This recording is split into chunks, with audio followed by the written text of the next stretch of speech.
Hey guys and girls and AI bots and anyone in between. Nick Kleitch here. Welcome back to the Life with Nick podcast. Very excited to be back in the booth today. I will be speaking with a board certified behavior analyst, or a BCBA. And this gentleman is also currently in school pursuing his PhD to become a psychologist. And maybe the most impressive thing on his resume is he is also one of my very, very close friends. His name is Alex Pauls. And Alex, thank you for coming on the show, man. Hey, Nick, happy to be here. Happy we're able to catch up and have this conversation. Absolutely, man. Absolutely.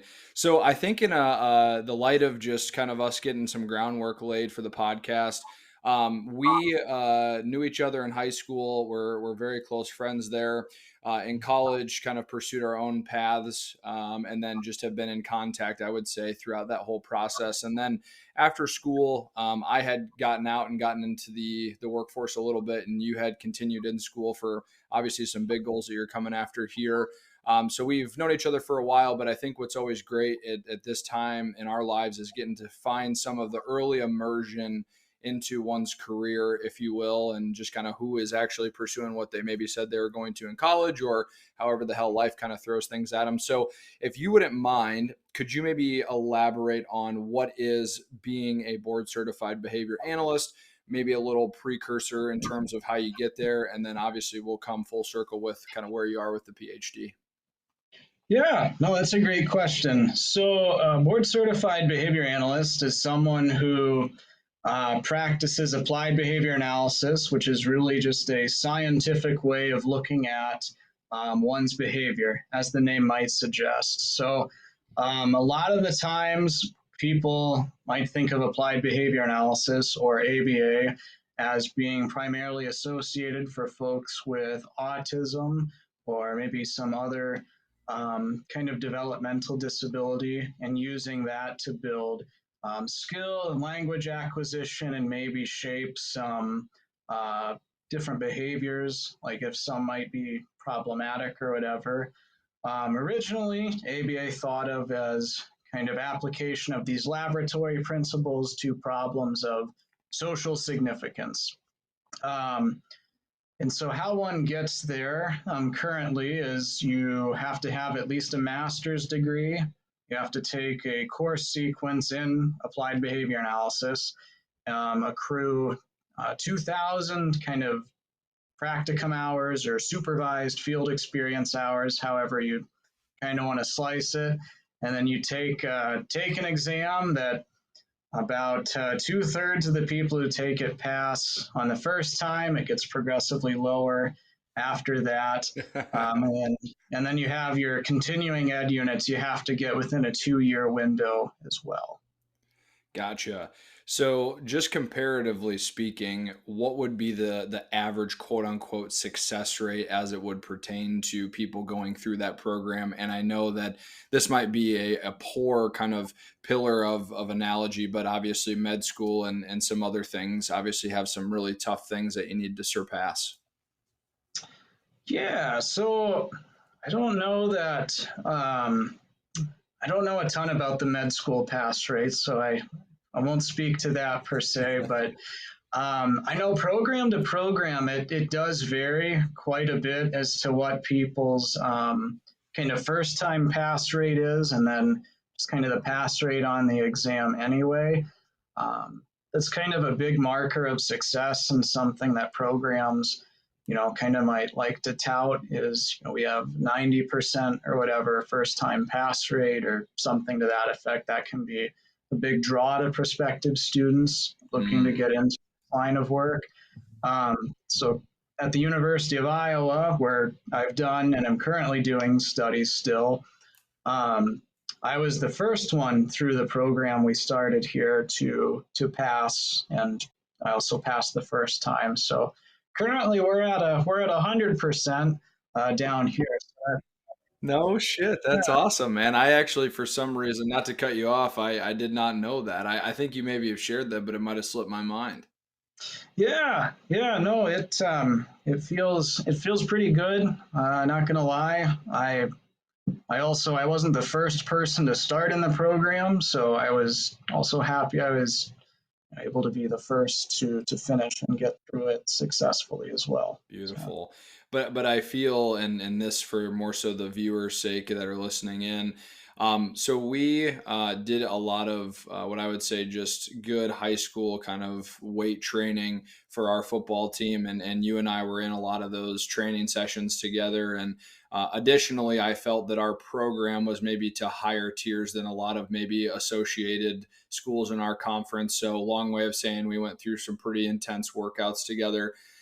Reason I bring that up is I've always known you to be a man of strong self discipline and always taking care of your physical body, which translates to the mind in some way. So, did you feel like you had to lean on quite a bit of that getting through the course, or was it just this very easy path and you were smiling and going through sunshine and rainbows while you were studying?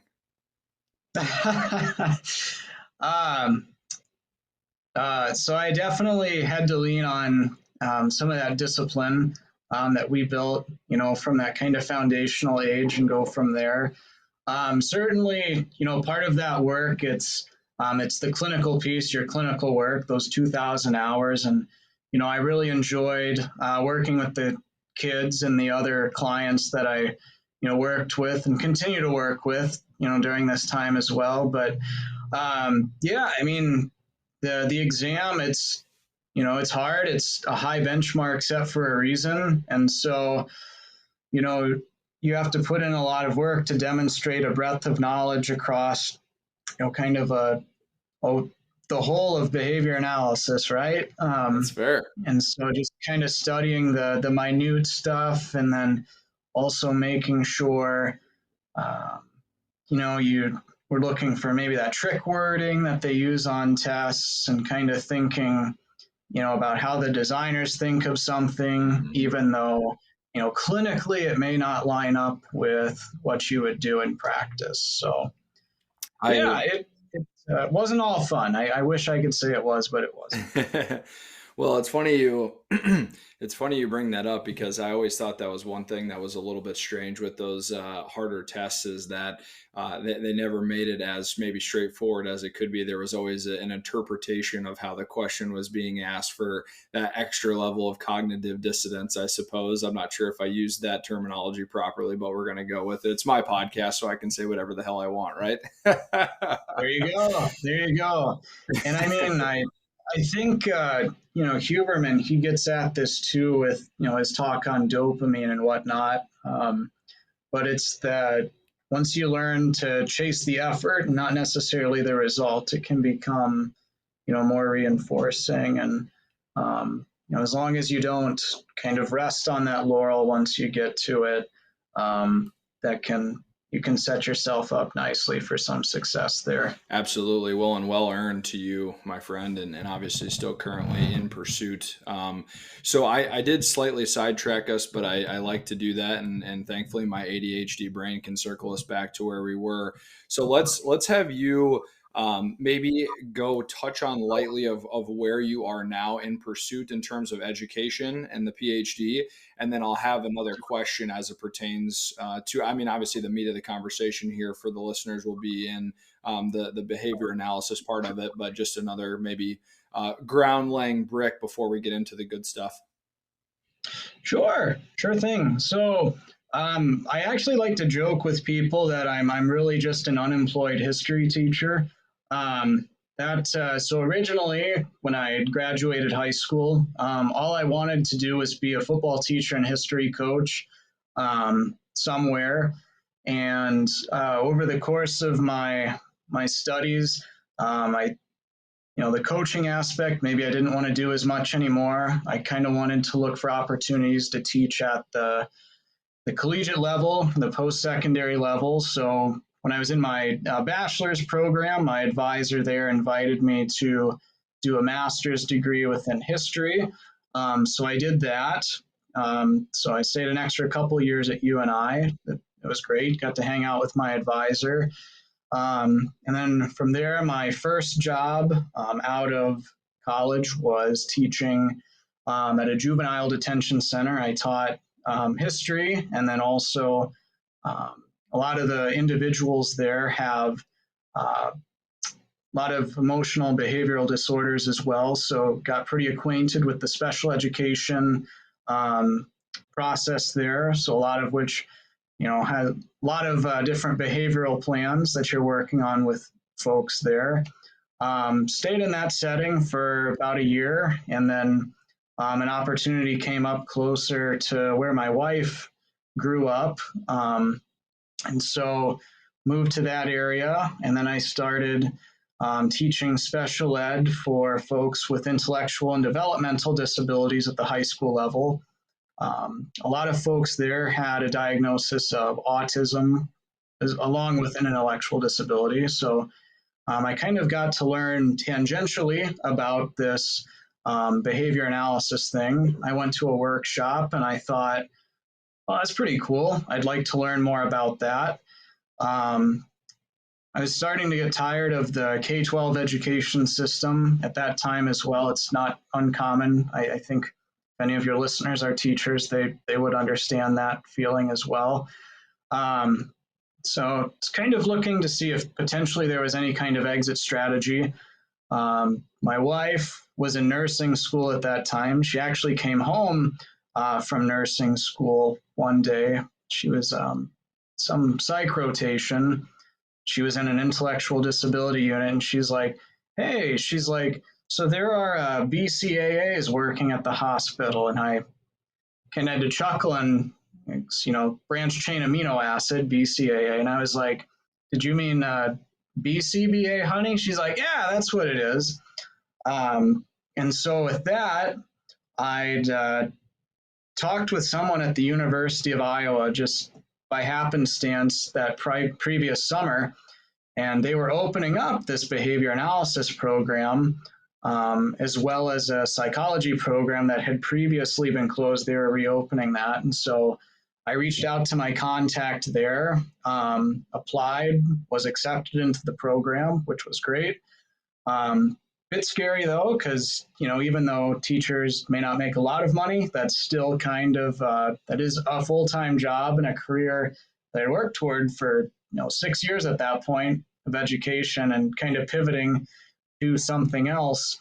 But my wife, she's an incredible woman. She was very supportive of us making the move from that area we were at to Iowa City, go to school, take a pay cut temporarily and kind of work on this. But thus far, it's worked out pretty well. So I hope that wasn't too long-winded of an answer to your question. No, as clear as you needed to make it. And I love the level of depth and storytelling. I think there's, always more to what meets the eye than just being like, okay, hello, Alex, let's talk about your behavior analysis. There's always something that calls to people, which is why it's so fun to begin this journey, because I know you as a person, but also as you reflect as a third party vantage point on who you know and what they do, that's when things get really fun. And that's why obviously we're having this conversation. So, all right. Well, one thing as I've gotten older that maybe, I don't know if you would maybe know this about me, maybe it's more obvious than I make it seem, but I have had just a growing fascination with why people do what they do in some ways, because I am in no way, shape, or form close to what a PhD in psychology would ever get to. With my current job and occupation, though, I do have a lot of human psychology that I deal with in terms of decision making and sales and that kind of stuff. So that whole genre is really fascinating to me. So obviously, you can kind of perceive where this question is going in terms of your why, but was it as simple as that it just generally interested you, or what was what would you say maybe your why is, so to speak? So my why is to why I pivoted into behavior analysis. Yeah, and I'm almost kind of curious if that had either changed from prior and not necessarily a logical way, but more so just like an emotional maybe connection, or if it's not that, maybe what the intentionality was and how it has been now that you're in the pursuit of the goal, if you will. Yeah, no, that I think that's a great question. So So a lot of the work I do now, and a lot of the work behavior analysts do, centers around work with folks with disabilities. I had really never envisioned that as kind of being the path I would take in life. Really, I think even when we were in school, I don't think that we had a lot of exposure to that either. Maybe there just weren't a ton of people with disabilities around, or maybe they were just kind of tucked away neatly. I'm not sure. Um, but so um, also, I should stress too, when I took the job teaching folks with intellectual and developmental disabilities, I knew nothing about it, like nothing other than like on paper what it was going to entail. And the school was cool with that. They worked with me through it, which was nice. But I guess I was personable enough; it worked out. But no, so I met some really cool kids in that role.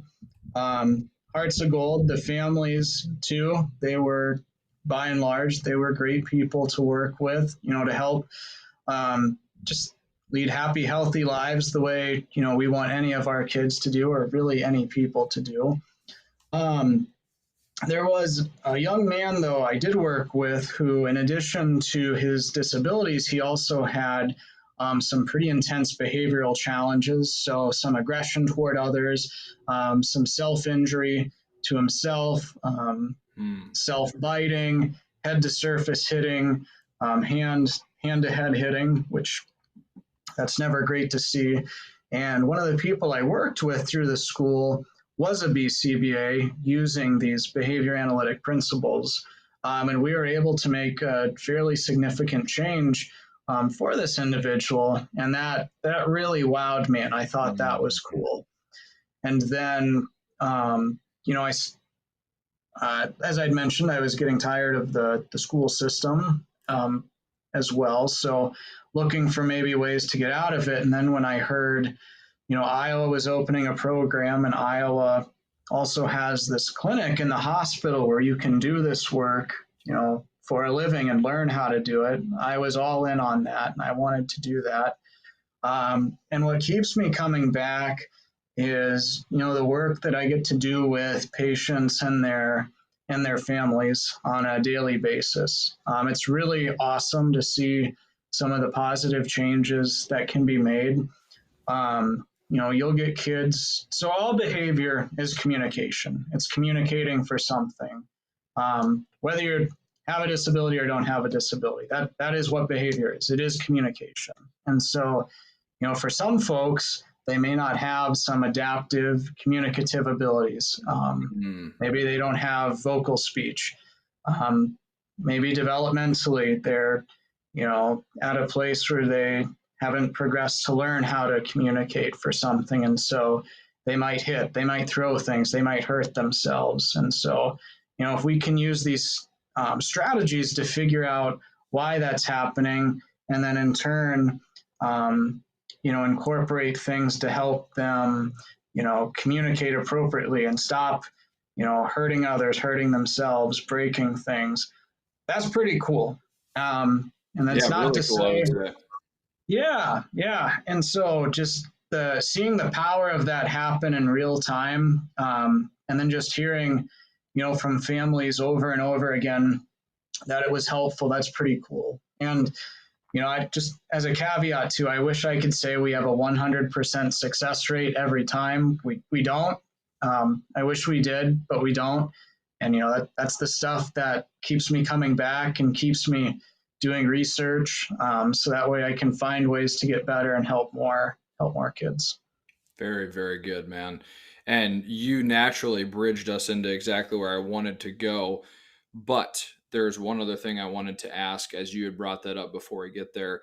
You had mentioned that there was, I don't know, maybe I'm trying to sugarcoat the word that I'm looking for here too much, but essentially just maybe an aha moment, maybe a kind of a progress, like input, output in terms of the patient's behavioral change and progress made, and like, okay, so we're actually legitimately seeing progress. Why do you think that rang a bell for you?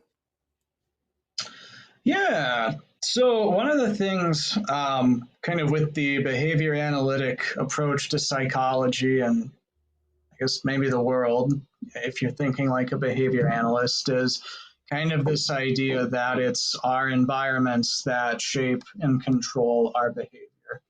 And, it's not just these internal states or things we can't see. Like there are things that are happening that lead people to do what they do, right?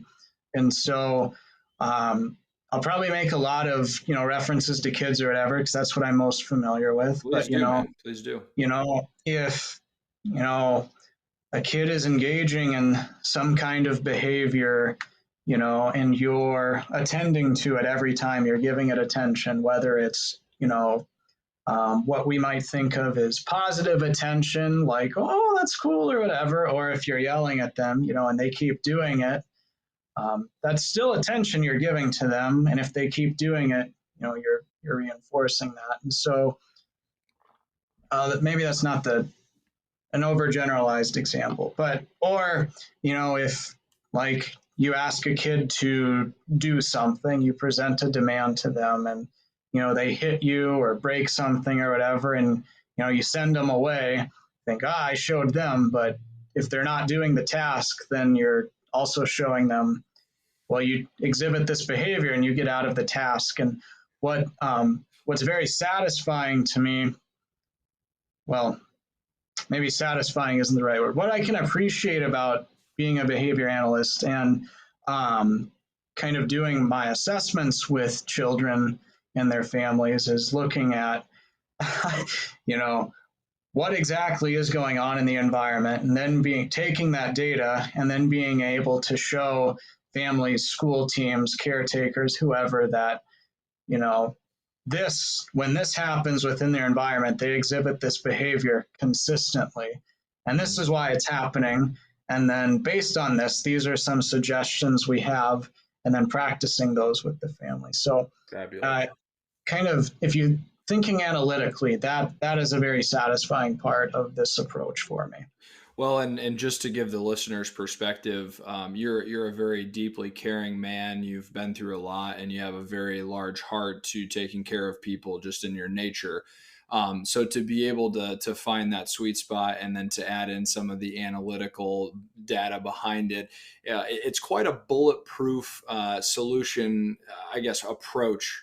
In my eyes, as a third party person that deals, nothing in that area at all, it's got to be like, it's just got to be nice, because there are some people that are super financial in terms of that's all that they can read. So they're strictly, this is what the data is. And it's like, yes, I agree with that. Data doesn't lie, but you have to bring a human being into presenting and communicating back and forth with this complex, delicate situation. So now that I know that this is kind of, I'll say lightly full circle for yourself and you pursuing this, it actually makes much more sense to me now than what I had originally thought. Oh, yeah, yeah. It again, I never really thought I'd end up in this kind of role, but I like it. It's very reinforcing to me, which I appreciate. So yeah, I envision I'll continue on this path for a while. Excellent. So I know that I have been kind of avoiding us getting into some of the 101 stuff, some of the frameworks of maybe behavior as it stands and whatnot. And I will say this is a small caveat. There are a lot of adults that still are children in their minds, unfortunately. So this relationship isn't so far off.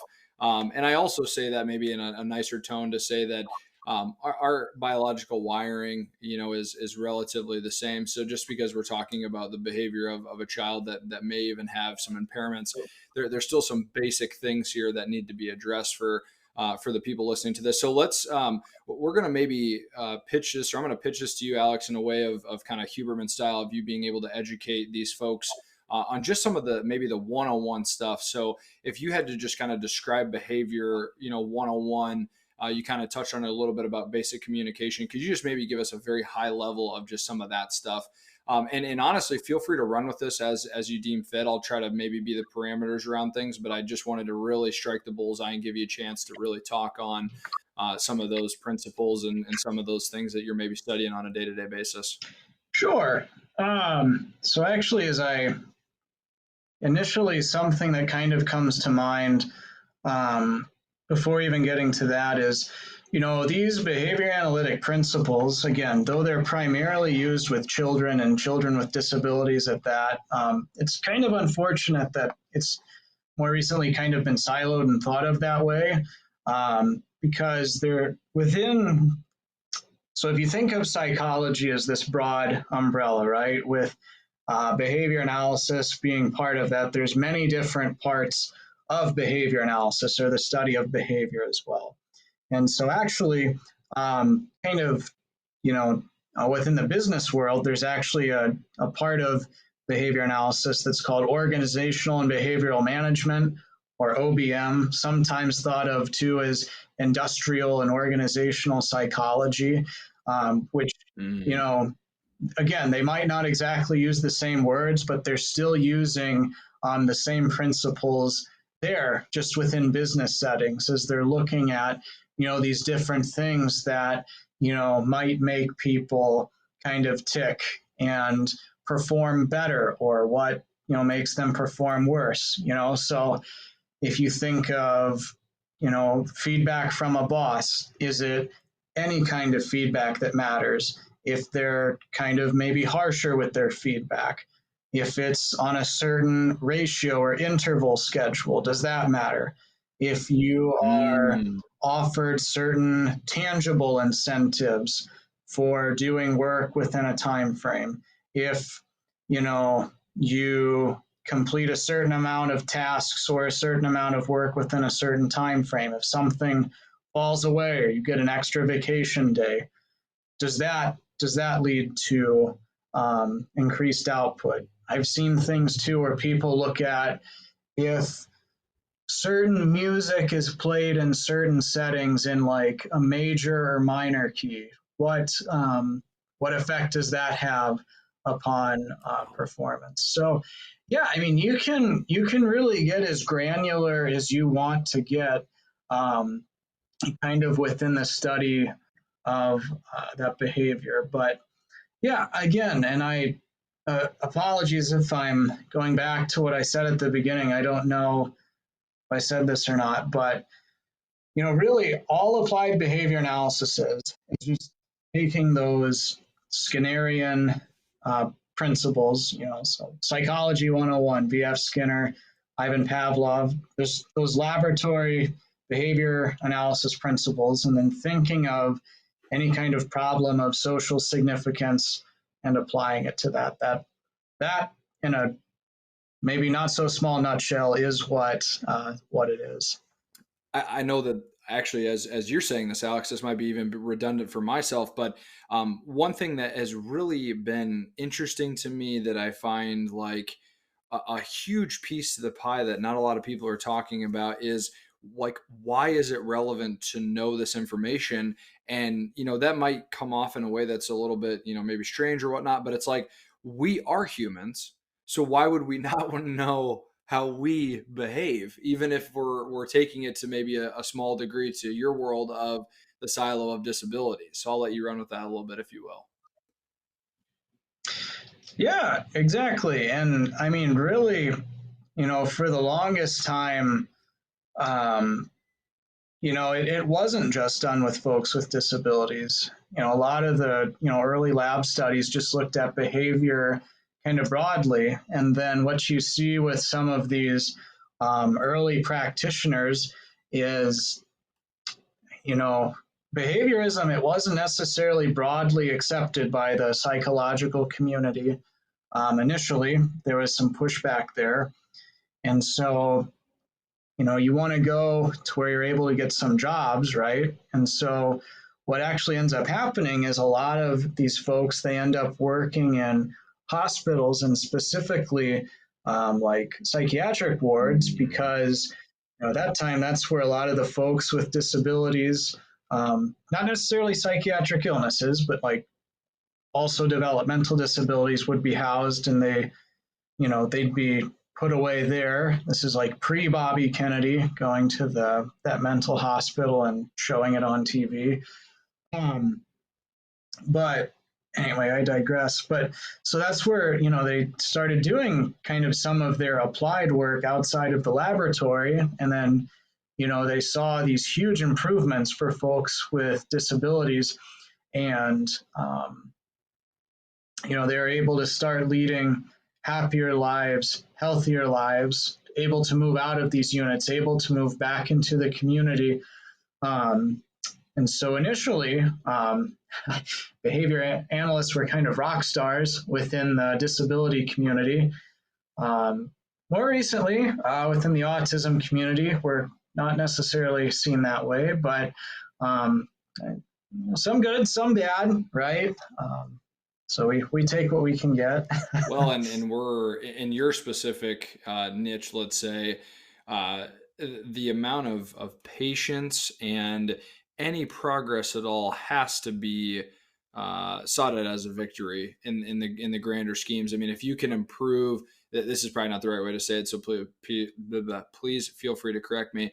If you're making even 10 to 15% gains in progress, if you will, I mean, from someone that is literally trying to survive on Earth, and some of the things that are normally firing and wiring maybe are not, for them, that 10 to 15% could be absolutely massive. So maybe we'll take just a little bit of a sidebar here and talk a little bit about, like you had mentioned some maybe some self-harm, you had mentioned some fits, maybe some throwing of objects.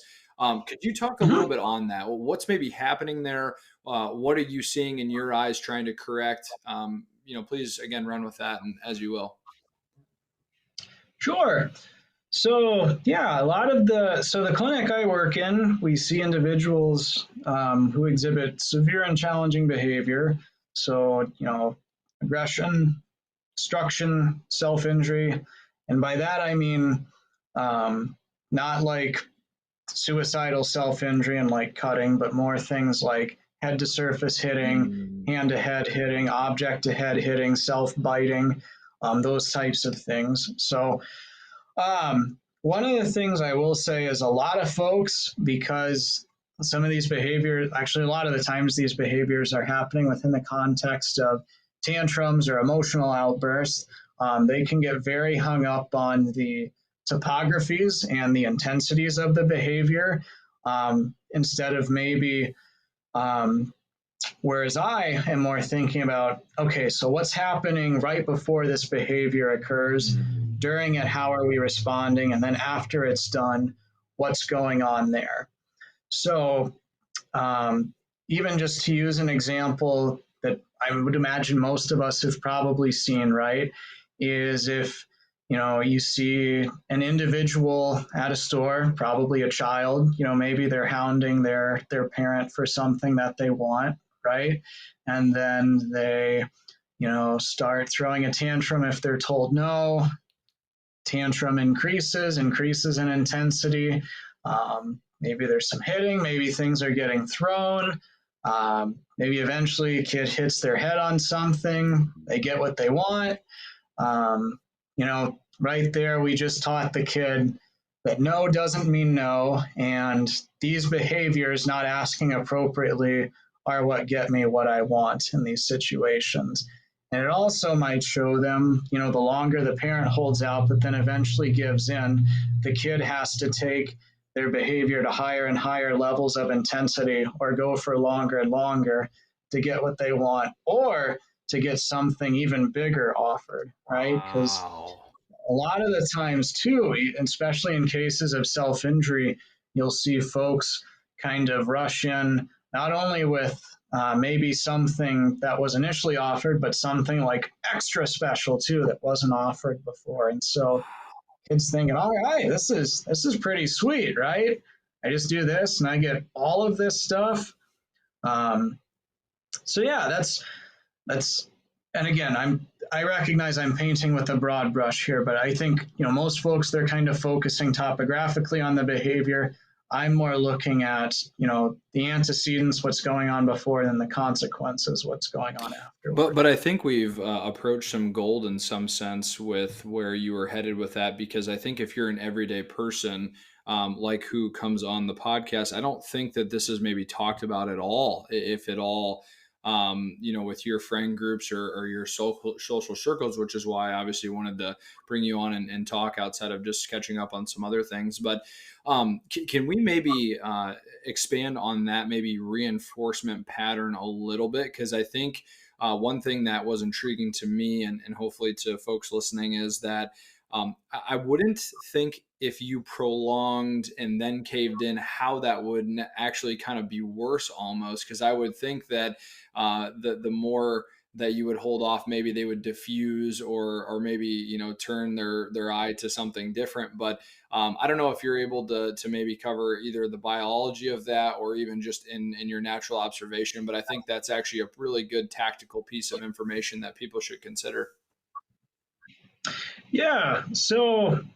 Um, So yeah, a couple of things with that. One, we should probably, if we say something, we want to mean what we say, right? And that's not only with kids, but just kind of people in our lives, right? No should mean no, yes should mean yes. At least that's kind of the way I think about it. And so one of the things I would think about in this case is, if you're, say, a parent and you're in a situation where this is going to happen and, you're not ready to kind of fight the good fight. We would recommend giving in right away and then trying again, later at a time where you can pick the fight. So say, you have to go somewhere, go to school, run an errand, whatever, and it's like tying the shoes, and the kid's like, "No, I'm not doing it." And like, you have to go then, tie the shoes. Don't necessarily pick the fight, at that time. That's not the time to do it. Because again, sure, if you hold out longer and longer, I mean, potentially the kid might give up before you do. But if they don't, and then you have to give in, that is not good in the long term. Because again, you're teaching them, I just hold out longer and longer, and that's okay. And if even if we take a step back from kids for a minute and think about, maybe some workplace scenarios, like as it might relate to employee discipline.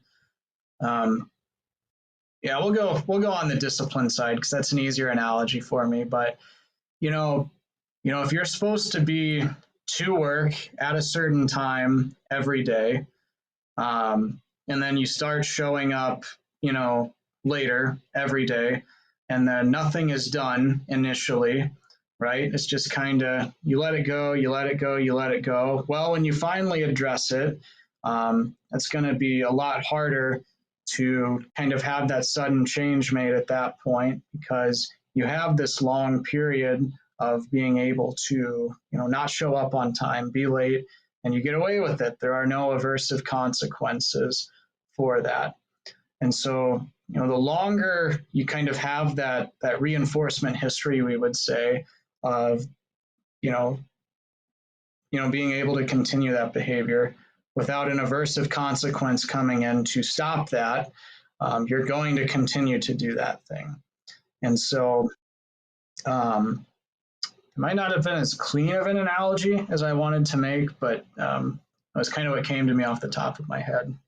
No, it was very well said, and the reason I bring this up, and I should have maybe prefaced with this, but I wanted to keep you on the hot seat of getting this good information out. Um, it's just funny to me because again, we think maybe in this specific situation where you're dealing with folks that are not, we'll say, like fully operable humans in the workforce. And again, if I'm being slightly offensive, please correct me because I am not living in that particular realm. And I want to be respectful of all parties involved. God's children are God's children. We'll leave it at that. But it's funny because you say some of these things, and I was thinking to myself, and that's why I was kind of in and out as far as like the screen goes. But like, even if I in sales, or even with Emily and my significant other and my soon to be wife, if I get told no from any one of them, I even still to this day, I'm almost 30, have some kind of that recoil response of an either internal dialogue of why the hell are they telling me no? Why are they rejecting me? Or the internal response of, oh, you're not going to give me what I want. I'm going to go get what I want anyway. Like that is so fascinating to me, even though I'm a fully grown adult. Yeah, I'll tell you, sometimes thinking behaviorally can be both good and bad, right? Because sometimes we might start to kind of overanalyze both our own behavior. Well, I don't know that you can ever overanalyze it, but you really might start to think pretty granularly about, some of your behavior, the behavior of, other folks as well. Like I know I definitely am guilty of that. Sometimes people will be telling me about things their kids do or things their spouses do, or I'll just kind of watch some interactions between people and I'll just be like, okay, that's interesting. And you can clearly tell when someone's annoyed or whatever, but they don't recognize that their behavior is reinforcing the behavior of the person who is annoyed. Mm. Yeah, that's you got to shed just a little bit of light on that just for humor's purposes. But I mean, for you and your role, and I guess anyone for in their profession outside of, well, let me take that back. If you're communicating with people on a daily basis in either a form of teaching or what you're doing or sales, it's very hard not to keep that ability kind of turned on a little bit. So it is. That's why I kind of wanted to bring that up too, is because I feel like you probably. Well, maybe to ask directly, do you feel you and Beth, work well because of the knowledge that you have, or does that ever create any sticky situations? Um, I don't know. I guess I've never really thought about behavior analysis in my marriage necessarily. Which maybe is a good thing. Yeah, no, I guess about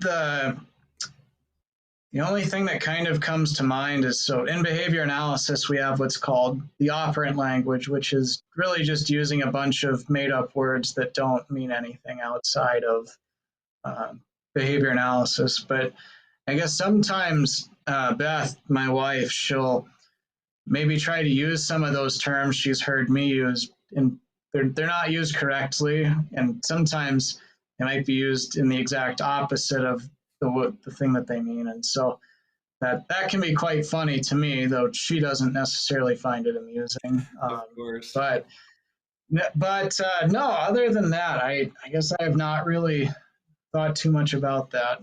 Well, that's it's something that I had to ask, but also I going back to me mentioning that for my work I do study human psychology because that's just kind of how a good consultant would work. And so Mhm. I have learned an incredible amount through that, but then, in our conversation too. So let me put in another maybe patch to what we're talking about.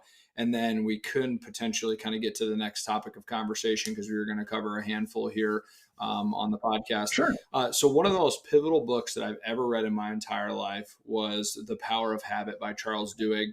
I'm not sure if you're familiar with that at all. I feel that it's got to be in relation to behavior analysis in some point because of the author's ability to write, and now James Clear's written an incredible book on habits too. But do you bleed into that world at all, or like if you do or don't, maybe just expand on either yes if no, or if no. Yeah. Yes, I do. Not necessarily always on the adaptive side, is what those authors are focusing on. There's usually, on my end, some kind of um, maladaptive behavior we're working on first. And as far as maybe habits directly, there's a goodness, there's a form of so there's a behavioral form of therapy, habit reversal, comprehensive behavioral intervention for tics, or CBIT, which is targeted for folks with tics, Tourette disorder, obsessive compulsive disorder, to kind of help them work to develop behaviors that compete and interrupt either the obsessive thoughts or the tics, and then work to kind of engage in those behaviors that compete with, the tics or the obsessions, and prevent them from acting on the compulsion. But so it's not exactly like a one-to-one correlation, but that, but yes, there is certainly a relationship between what I do there and those authors. And I should note too, not all behavior analysts or behavioral psychologists do that kind of work. That just happens to be something that does fall within my Okay, wheelhouse. perfect. Well, thank you for specifying that. And I guess maybe to give a real baseline, maybe contextual piece from myself on why I would even bring that up, and then I do have another piece to bring up to you on this. So there's two things I found incredibly fascinating in that book, and I highly encourage anyone to read The Power of Habit. Atomic Habits is probably a better overall writing of how habits are integrated in our lives, but Power of Habit drives so well into the biology of human beings and how we work. That's why I press on it so much. So just to know that there's such a basic wiring in our brain that is the habit loop, which is essentially cue, habit, reward. And we operate on that every single day without even us knowing it. It's so ingrained in us. And some of our habits are even to the point of really deep in the brain to where we don't even think, we just act. There's a couple of case studies within that book. I won't share them here. I wish I could if we were doing a 4-hour podcast, but it just blows me away on how the body almost doesn't even need the mind after automation has gotten, to its thing.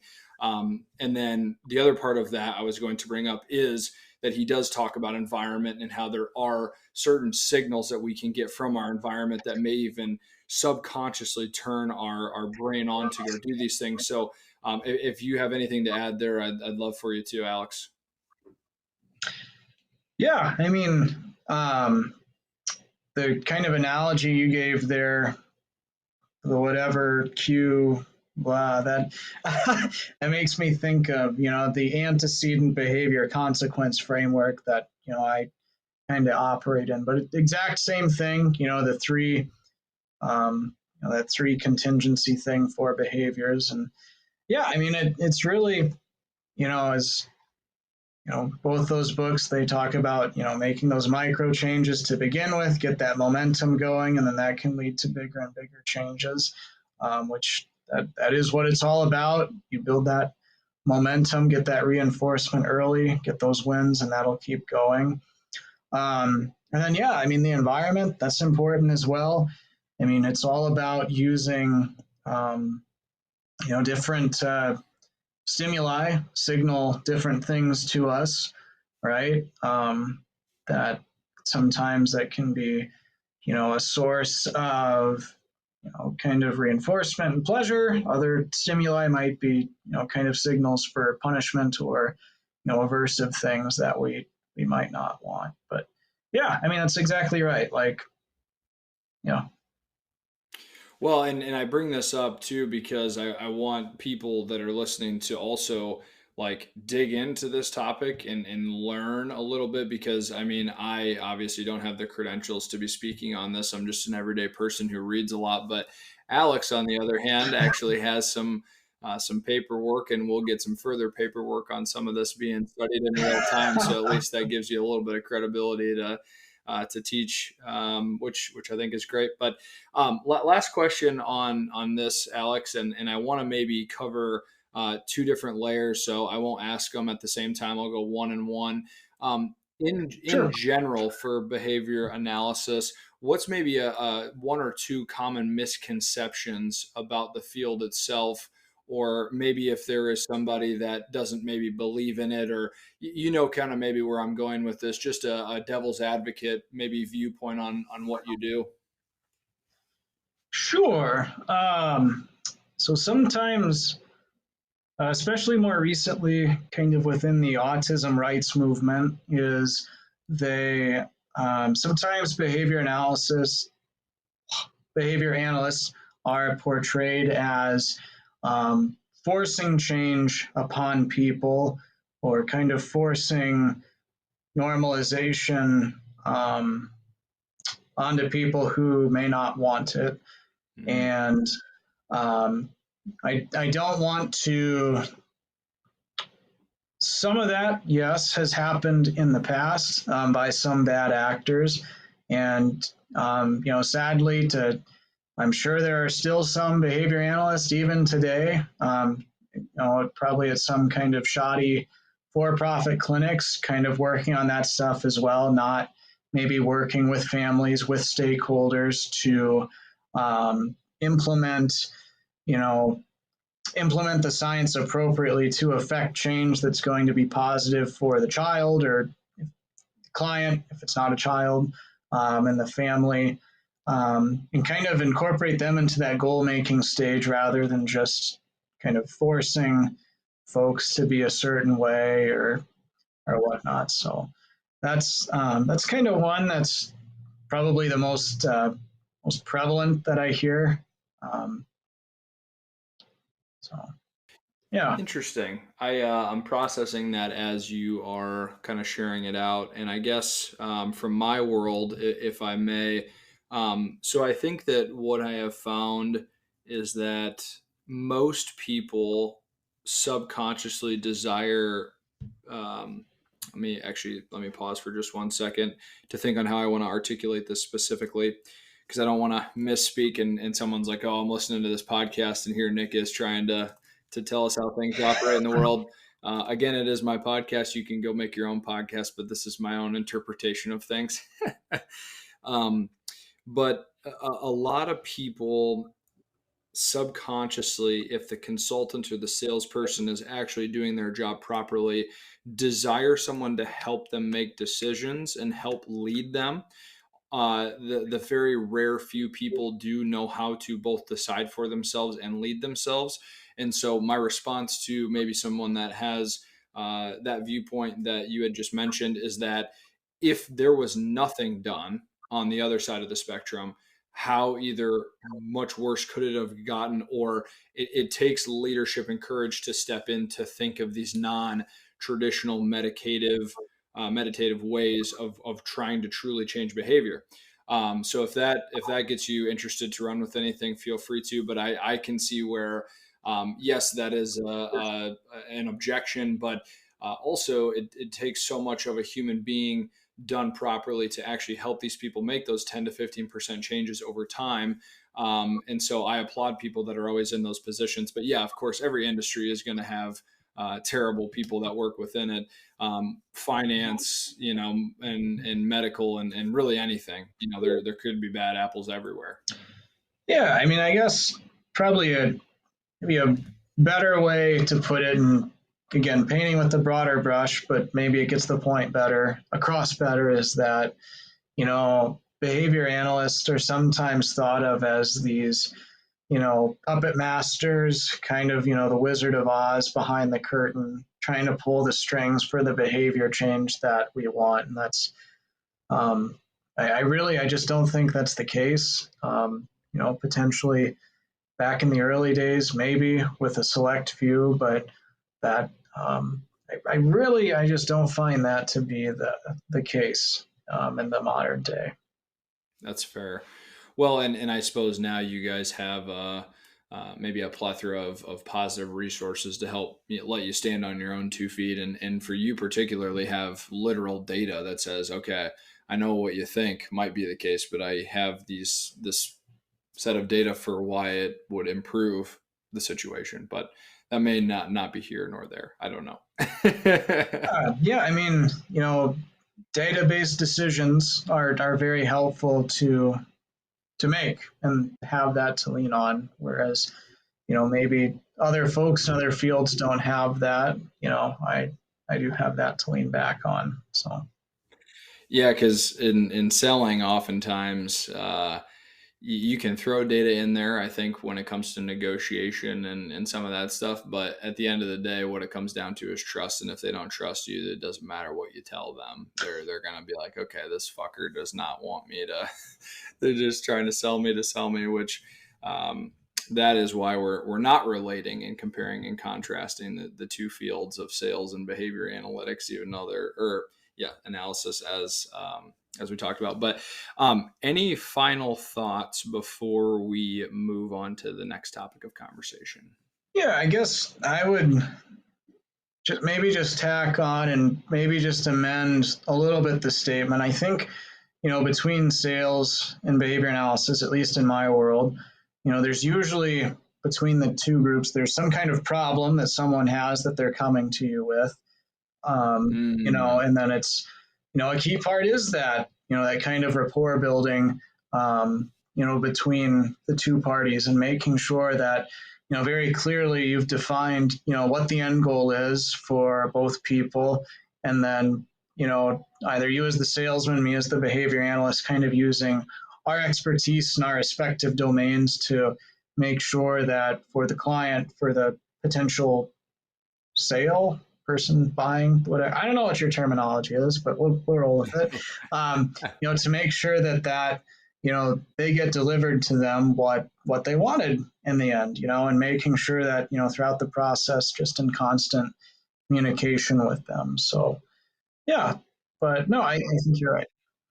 And maybe to build on that a little bit and to drive the nail in the coffin, it all comes down to communication. Mm-hmm. And so if there's nothing else taken away from this podcast, that is your ability to communicate not only yourself to other people, but also, as Alex has pointed out, the helping of people communicating and enhancing communication really is the lifeblood of human beings at the end of the day. So that might be a nice, not even really what we covered, but a nice way to kind of put a bow on things. I'm fine with that if you are. Beautiful. Well, we're going to talk on kind of an unrelated topic a little bit here coming up, as far as corporate structures and some secondary and third streams of income. So before we get there, could you just inform me personally, Alex, on your timeline to be able to get the PhD? Because I was curious about that. Oh, sure thing. So yeah, I have within the coursework. So to become a psychologist, become a licensed psychologist, it's a 3-part structure. So you have your coursework that you take on your way to get your degree. You do some writing in there as well. Some programs you write a dissertation, others it's a couple of articles. It just kind of depends on the structure. Then you do what's called an internship, which is just a full year of clinical work without any classes during that time.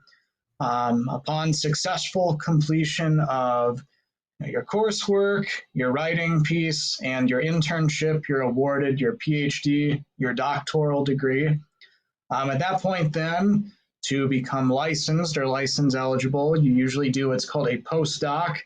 So postdoctoral training, which is usually more clinical training, though it can also be further research somewhere. It just kind of depends. And then you take an exam that's called the EPPP.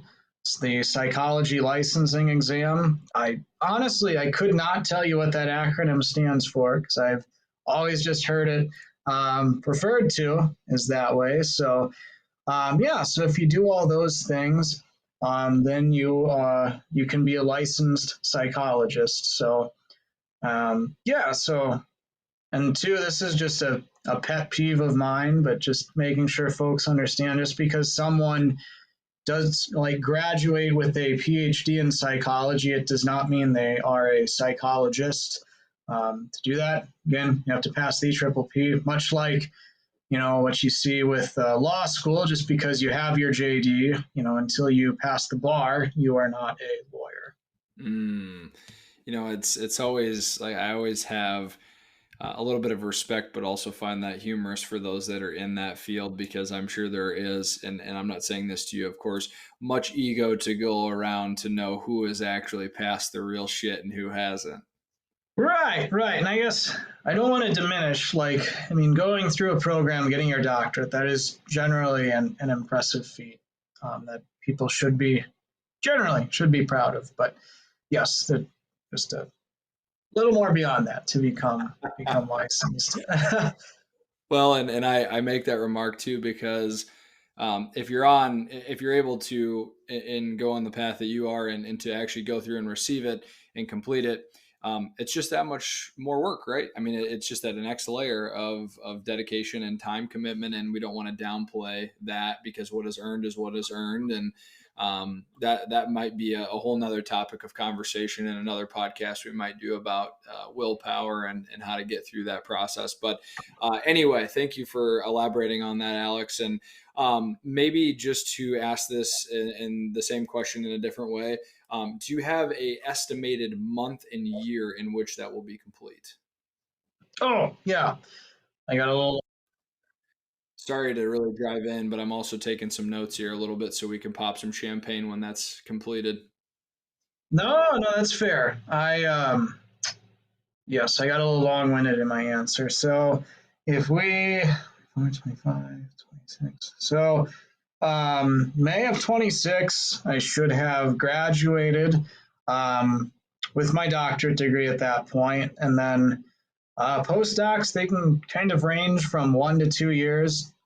I kind of hope I just do a 1 year one. I hope that's what it ends up being, but we'll see. But otherwise, then May of 27 should be the time at which I've passed that exam. I'm done with the postdoc, and I'm fully licensed and am a psychologist at that point. Beautiful.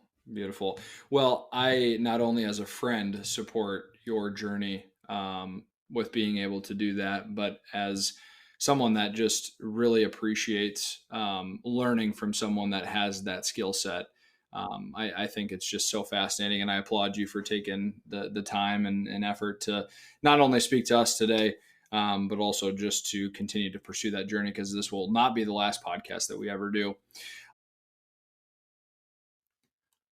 Okay, so we are going to kind of spin the dial a little bit here, and one thing I will say for the listeners that I've appreciated in our relationship is that I have begun a very very small but I hope to be long journey to become quote unquote wealthy by the time that I leave this earth. It would be projected that the average life expectancy is what 87 ish now for men, maybe a little bit less than that, but I will spend the rest of my career studying wealth and what that all means. But we've really just gotten more open dialogue on that between ourselves on how to pursue that, what it looks like. And one thing you sent me was a pyramid, and it was labeled talking about true wealth and entrenchment. I may speak incorrectly based on that article because I read it, but I didn't quite kind of buff up, if you will, Alex. So if you're in a position to go ahead and maybe lay some groundwork for us, that'd be great. But I was just going to kind of talk more off the cuff with you with that. So I'll turn it over to you. Yeah, I guess really the idea for kind of that article came from a previous one where it talked about how corporations are designed to bleed you out. Like your boss, your coworkers, they might be nice people, they might be friendly, but ultimately they really don't care about you. All things considered, within a corporation, you're a cog in the machine. And also, if you think logically about it, within a corporation, the corporation needs to make money, so you are always going to be underpaid in some regard while you're working for someone else instead of working for yourself because the corporation needs to make profit. And so, yeah, what that article does, is they break down kind of different levels of wealth, both worldwide and within the US. And then they talk about really just the insane opportunities available to you, being born and working here in America, which are pretty great, all things considered. And then, within that, kind of thinking about your lifestyle and kind of what your number, I guess to use the fire lingo instead of their lingo, but or what level of wealth you want to reach to be kind of happy with yourself, and then how you get there.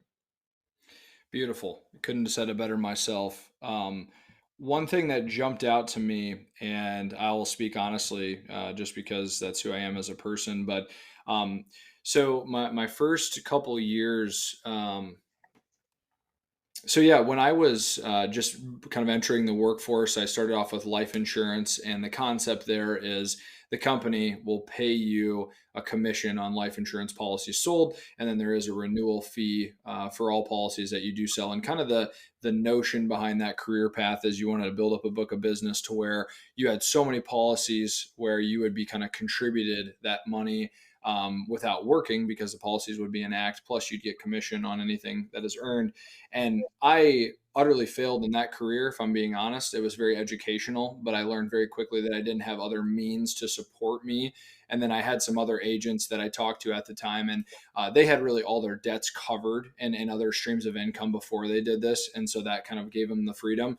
And then thereafter, I'm in a role now where I'm in a salary plus commission role, able to earn some good income there. But the thing, I guess, where I'm going with all of this is that you and I and others are in this weird phase where we're all trying to start our career, but there's always going to be some shining stars and there's always going to be some lag as far as those people who are quote unquote making it or what have you.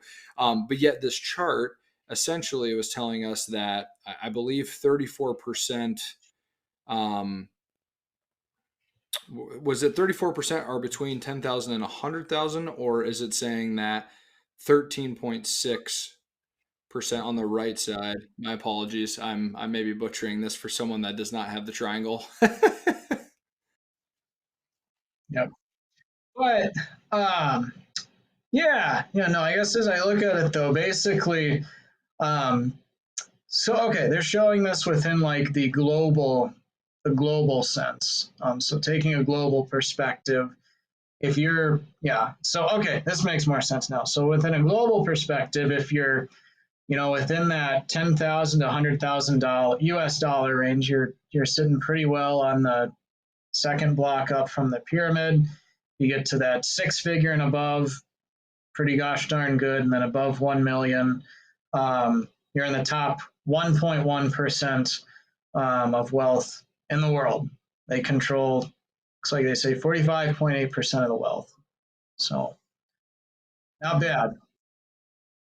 So I guess really to drive home the point that I was trying to make before I forced you to try to make a gameplay decision here, is just that I think that we really have a far-fetched understanding of what kind of cost of living really looks like in terms of how we're suffering. I have air quotes up for those listening comparatively to a lot of other places. It's like even if you're able to make 50,000 or 60,000 or even 70,000, that should be just more than enough in the United States to hopefully comfortably live well, or at least not die. I guess it would be the other way that coin reads.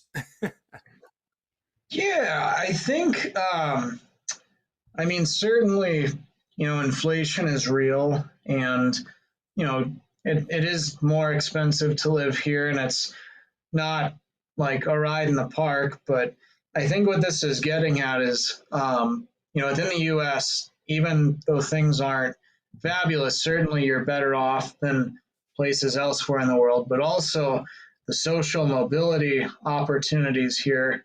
If you're willing to grind and put in the work, which a lot of people they take that copium and they don't recognize that that is what it is to get out of the place maybe you don't want to be.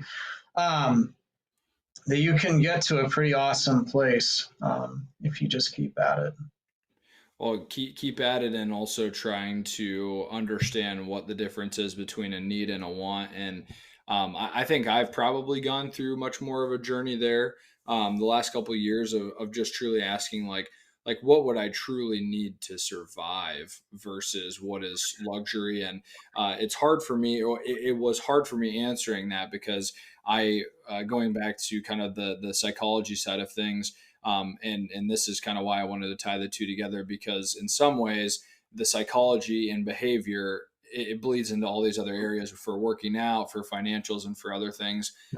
Like there's an internal dialogue and behavior that takes place that can and should be analyzed in terms of being a quote unquote behavioral analyst or something for financial or for working out. But it is advantageous to know that these things do translate and behavior translates in other mediums that directly affect, let's say, money in this particular case. Right, right. Well, also, I mean, so what is learning, right? It's failing a lot and getting better. Behaviorally, they would conceptualize it as a semi-permanent change in one's behavior. And, the earlier you do that too, the better. I mean, when we pivoted to this, you said that you failed selling life insurance. Okay, cool. But I bet you learned from it. And also, far easier to completely fail at something when you're 22, 23, 24, maybe with a girlfriend, versus at 42, 43, 44, when you have a wife and a mortgage, one or two kids. You really don't want to be don't want to be doing that at that stage in life. And I mean, for me, again, like walking away from teaching to take a pretty drastic pay cut to go back to school. Thankfully, it's covered under grants and scholarships at this level, but still that's a huge thing to do, but much easier to do earlier in your life than it is later. So those are also considerations.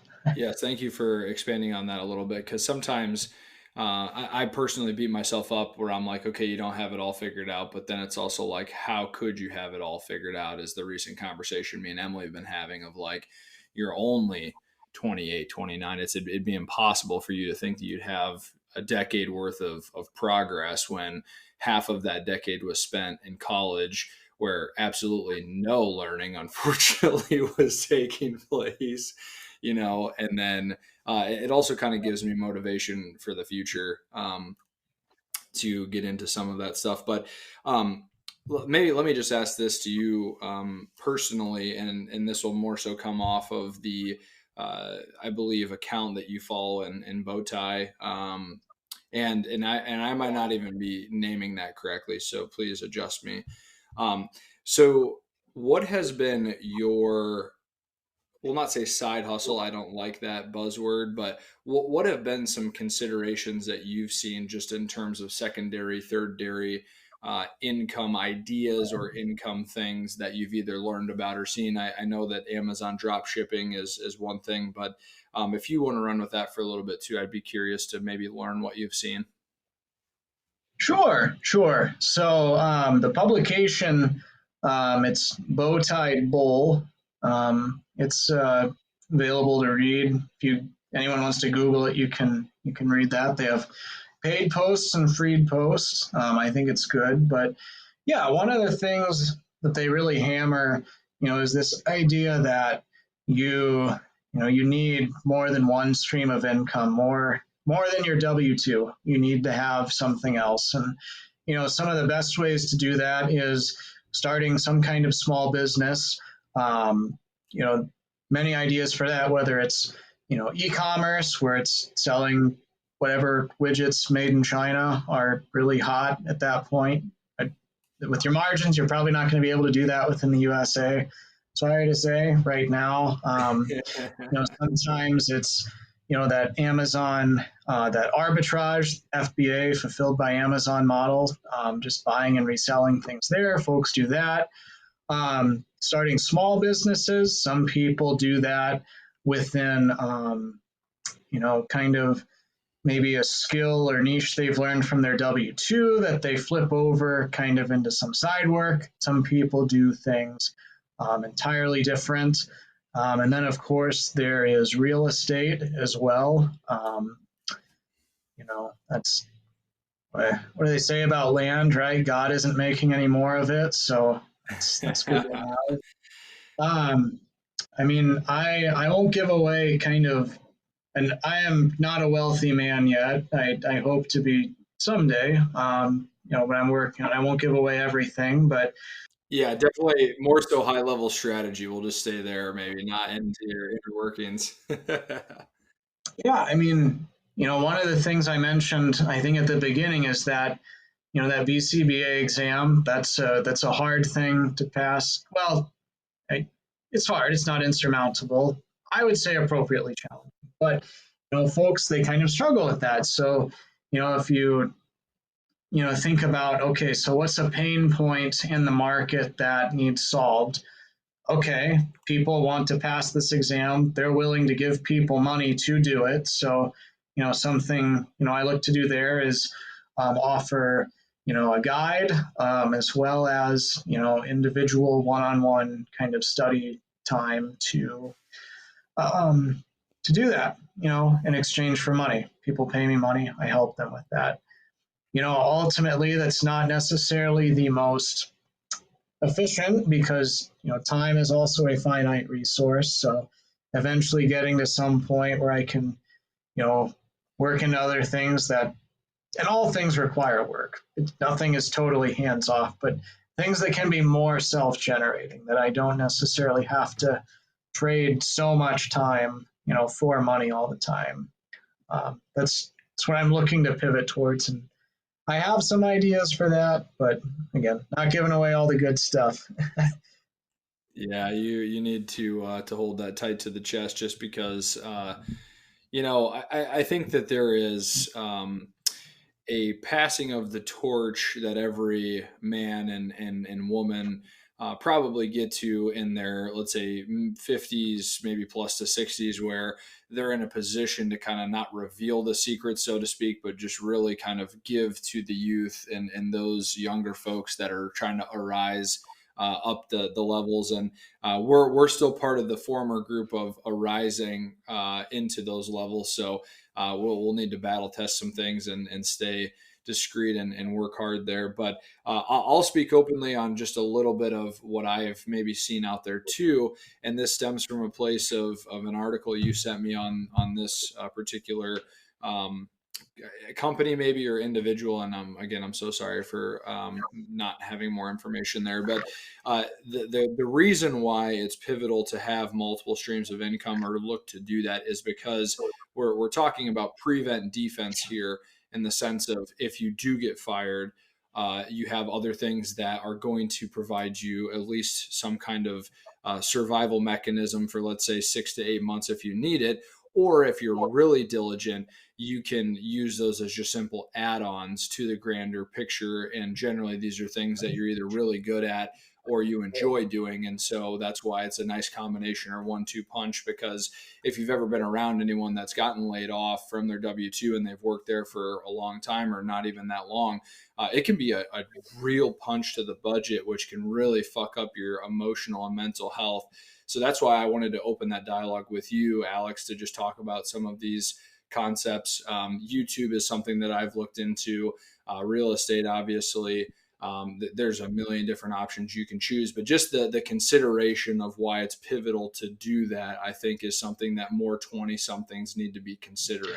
Oh, 100%. And now, I mean, at that age, that is the time to do it too. The earlier you start, the better.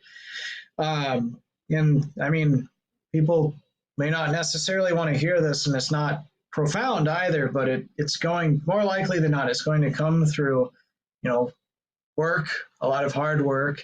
And, it's not necessarily getting lucky with some investment or whatever. A business probably is going to be the best thing that you can kind of work to build, whatever that ends up being for you personally, or like with someone's skill set. That's what you should probably be aiming for and aspiring to do. But yeah, I mean, if you think about just numbers, right? 1 and 0 are pretty gosh darn close to each other.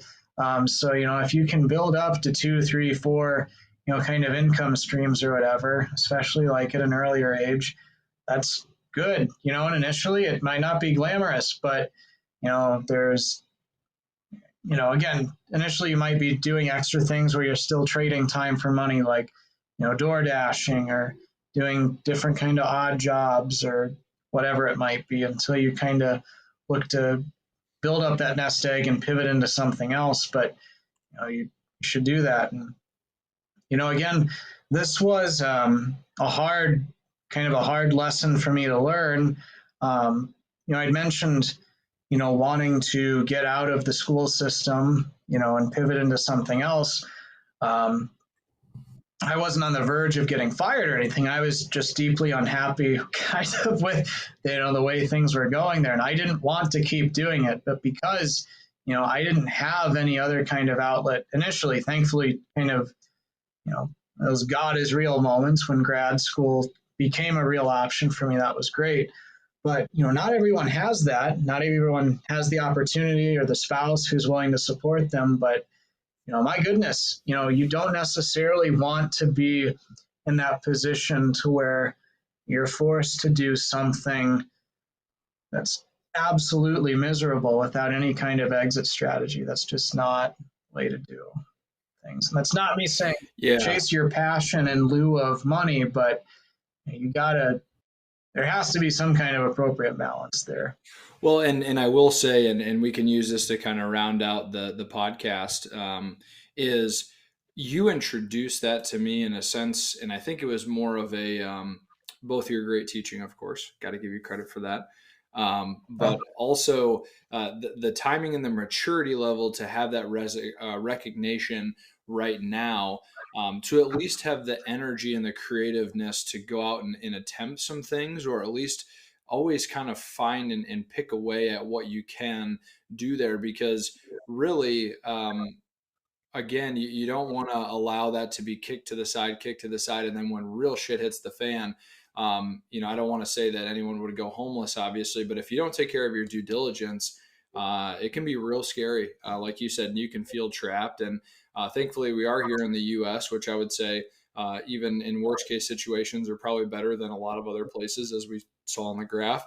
But definitely would encourage, the listeners, if you're our age, 20s to 30s, or if you're even somebody that hasn't even kind of considered that at all, take this and run with it and explore and try to get to the point where, if you have 2, 3, or even 4 mediums, to even bring in a couple $100 a month, that's really something that could help you out. And then you have to have the due diligence. But I think the overlying message I'd like to convey, as you did, is no one is really going to do this for you, no matter how much you want to outsource it to financial advisors and other things. It's something that is extremely pivotal and important to learn and to discover. And it's going to take a lot of work, and you're going to fail a lot. But at the end of the day, if you're able to get to even being somewhat good at something and finding this medium, it can really kind of get you to where you want to go, I think, down the road. Even I'll throw in another one randomly here. Comedy could be another thing. Going up there, that's popular now, and you got tons of different social media. So a lot of times now you can get popular way faster than a lot of people did back in the day. So don't feel defeated and look to be creative. I don't know. I think that's about all I have to say on that. Any other final comments that you have, Alex? No, not on that. I think that was rounded out pretty well. I guess one thing I would say, is it's probably not going to be easy. So, identify your reinforcers, identify the things that are going to keep you going, and just keep that as your reminder, keep that as your why, because, if you don't have that figured out from the outset, boy, that is, with anything you do, that's going to make it pretty hard to keep going. Yeah, no doubt.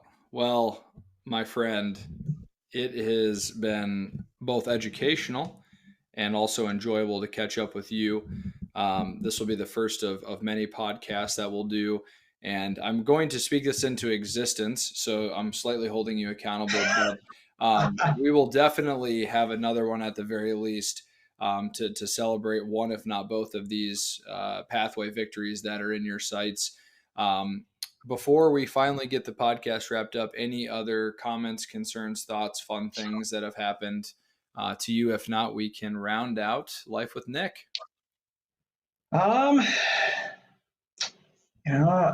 Personally, nothing comes to mind. I guess I think on your previous podcast that you did, you had an episode with Dean Broghammer where he said he listened to every one of these. So, Dean, if you happen to still be listening, I just wanted to say, hey, you're a good guy, and I thought you did some really cool things at collegiate wrestling. That was nice to see. So, Glad you're doing well, my old friend.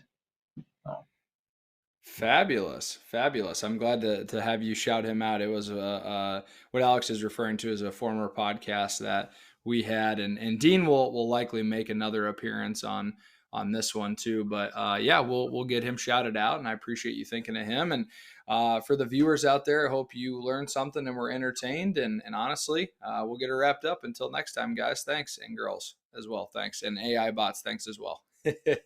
See you guys.